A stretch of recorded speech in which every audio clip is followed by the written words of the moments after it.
Hello, Sonoma County. Welcome back to our channel. Today we are in the darling town of Petaluma, and really the cutest kind of like storybook area as far as neighborhoods go of the college district in Petaluma. We cannot wait to show you around, kind of give you the vibe of this specific area and tell you why it's one of the most sought after neighborhoods in Petaluma.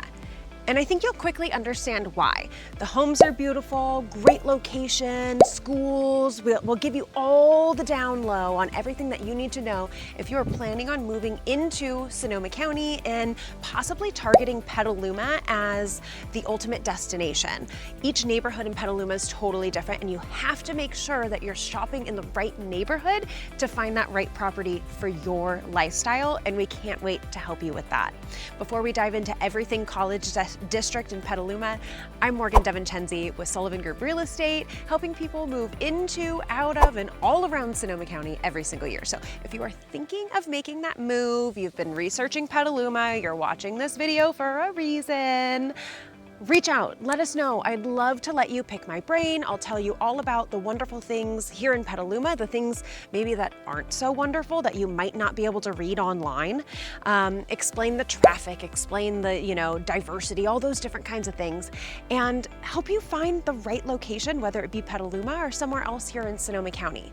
But for many, when we meet with them, a lot of our clients are looking for something just like the college district here in Petaluma, and so we decided to really take you for a deep dive, and we can't wait to show you.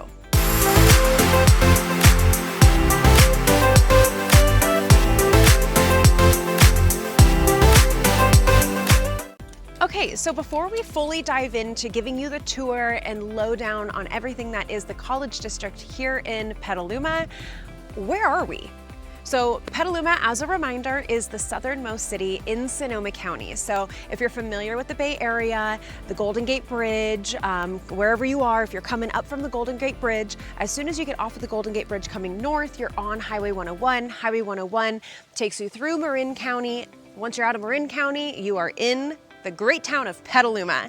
And so this neighborhood specifically sits on the east side of Petaluma, actually the easternmost side of Petaluma, really, on the north end as well. And so you have fairly easy access to highways, grocery stores, different amenities. You're not quite as close as some of the more central downtown neighborhoods, but that also provides an extra level of peace and quiet.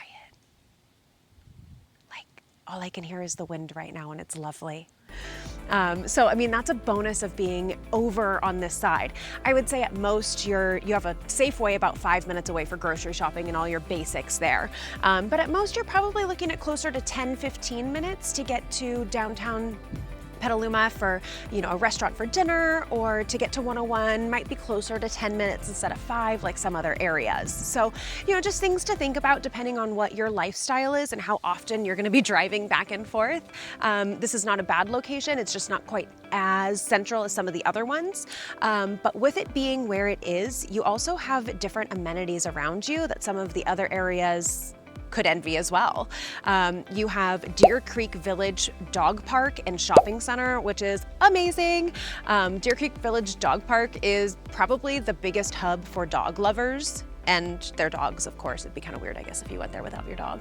I have friends that go there, they bring their dog on the regular, they know everybody there, and they're always constantly making new friends, and I'm hearing about all these cute pups that they're meeting, and it is so much fun, and that's just right down the road. And then there's Deer Creek Village Shopping Center, which has, oh my gosh, everything that you need, really. It has breakfast cafes, it's got lunch spots, it's got a Trader Joe's, it's got a Ross, it's got a gym, it's got a Pilates studio, and that's, 5 minutes away from here. So while some stuff is going to be a little bit further of a drive, you do have everything you need on this side of town for day-to-day living, certainly.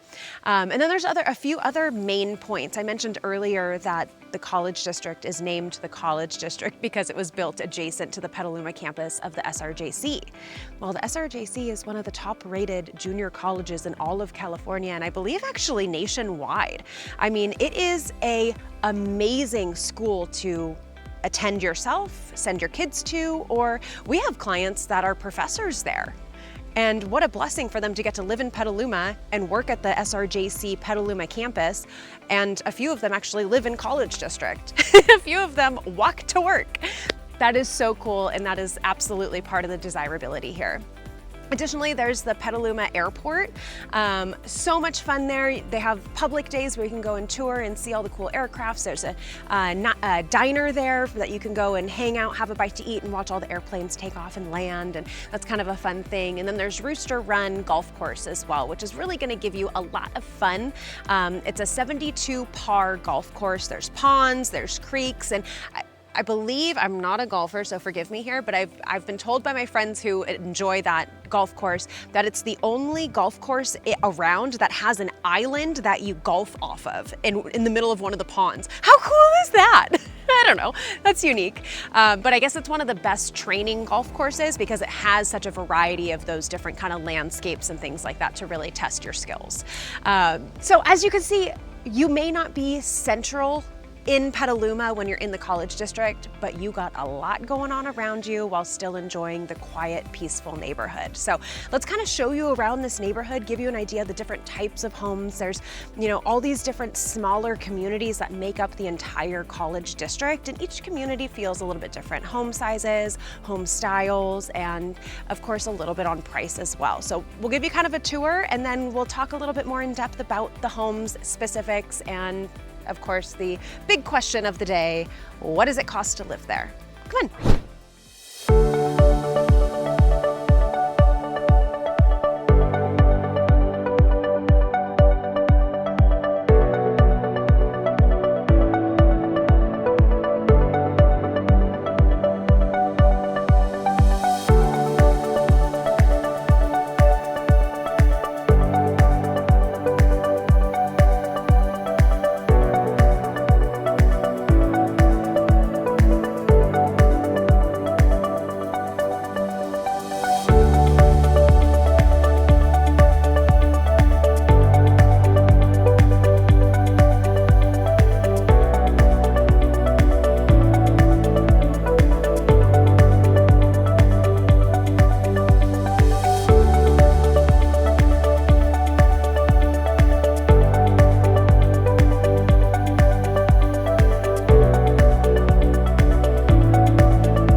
So as you can see by the property right behind me, this is just one example. We toured you around, gave you a bunch of street views. There's a variety of different types of homes, elevations, styles, sizes, single story, two-story, to kind of make sure you find the right property, but I thought the one behind me is just kind of a good example of the standard house in the College District, and what a nice house, really.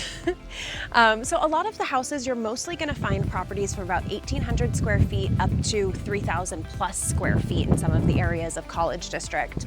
Like I mentioned before, most of the homes have been built in around the last 20 years, so they're gonna have more modern layouts. You're gonna have big open entries. You're gonna have open concept living spaces that allow you to really kind of have a nice flow and have a nice family oriented, living room, kitchen, dining room, things like that.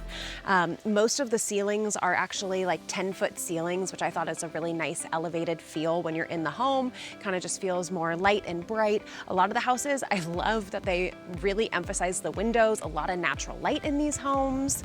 And then when it comes to the primary suite, they really kind of make it to match the feel of the house overall. These large sprawling bedrooms, big walk-in closets, large ensuite with oftentimes like a soaking tub with a separate shower. And I mean, you're really gonna have a beautiful, nice home in these neighborhoods.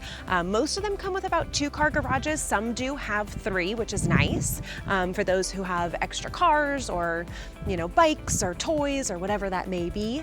And so as far as the houses go, there's a lot of options and there's a lot of opportunity, but I will say if a big yard is a priority for you, there's not going to be a lot of the homes maybe at the end of the courts or on the curves on the streets. You'll get a little bit more wiggle room in your backyard, but most of the yards are not really expansive. They're going to be just a little more limited, still plenty of patio space, a little garden space, and you get to be outside and enjoy this beautiful weather we have here in Sonoma County. But the lot sizes are kind of be more typical for the new build communities and the new build homes that you typically see, maybe 5,000 square foot lots, give or take, maybe a little bit more. But I'd say that's probably a safe bet. So we like to give that kind of disclosure up front so you don't fall in love with these huge houses and then say, where's the rest of my yard? We get it and we hear that. So maybe a different area would be better for you. But overall, these homes are stunning. A lot of them come with solar or have had solar put on them because people, that buy these homes enjoy the smart and energy efficient technology within their properties. So that's a big bonus if you were to buy one of these homes as well. So what do these homes cost? How many dollars are we talking? So some of the smaller homes or maybe the older homes getting closer to the 20 or close to 25-year mark, the first homes in the area, you could be looking in the high 7s for some of those homes, but for the most part, for the standard size home like the one behind me and many of the other homes that we showed you previously, you're going to be looking in the upper 9s, if not over $1 million. For the amount of square footage, for the location, and for the condition of how new the home is and how elevated and, really quality builds that were put into this area, you're looking closer to the $1 million mark, maybe a little bit more depending on how big of a home you buy. That is kind of standard pricing for Petaluma itself, and actually this side of town is more affordable than the west side of town. The west side of town does have some larger homes, but they're older and they're on a little bit larger lots, and so they cost more. And there are some new builds on the other side of town, but they're just more expensive. They're closer to the $2 million mark, and I don't really know why. I mean, maybe some of the lots are a little bit bigger. I don't know, the age might be a little bit newer, but overall, we're kind of still comparing apples to apples. And so here in the College District, you're getting a very similar home for a little bit better price than on the west side. So I always like to kind of make that known because the $1 million mark, depending on where you are currently and where you may be relocating from, that probably sounds like a lot of money. So that's helpful to know as you're investigating Petaluma. All right, so we toured College District and really got a feel for what you can get over here on the northeast side of Petaluma and why it's probably so desirable for so many to live here and why so many enjoy living here. One thing I haven't touched on, and I'll mention again really quickly, we've mentioned in a lot of our other videos for Sonoma County and Petaluma specifically, but Petaluma also has 9 of the top 30 California-wide top 30 schools in California. 9 of them are in Petaluma. That is not a coincidence. So you're living in neighborhoods with people that are also very community oriented, that contribute to the school systems, that volunteer and, provide for a better education experience for everybody. And to have so many schools, I mean, Kenilworth Junior High is in walking distance from some of these schools, and some of the other elementary schools. People seek out to live in those school districts for a reason, because the community is wonderful, the parent involvement is great, they're living amongst like-minded people, which is also really fun, and they can feel confident about where they're sending their kids to school as well. So that's another bonus of Petaluma, if I haven't, talked highly enough about it yet. So if you liked this video, let me know in the comments. I'd love to hear what you think of the College District of Petaluma here, and how you think it compares to some of the other areas. Are you familiar with Petaluma? Have you lived here, or do you know someone that lives here? Drop that in the comments, and then don't forget to hit like if you liked this video. Tap subscribe if you want to see more things about Sonoma County and Sonoma County real estate. We release 2 videos every week, and we would love for you to tag along. Hit that bell so you'll actually be notified when those videos are released. And we look forward to seeing you here in Petaluma. We can't wait to make your next move a successful one and welcome you here to Sonoma County. Thanks for watching.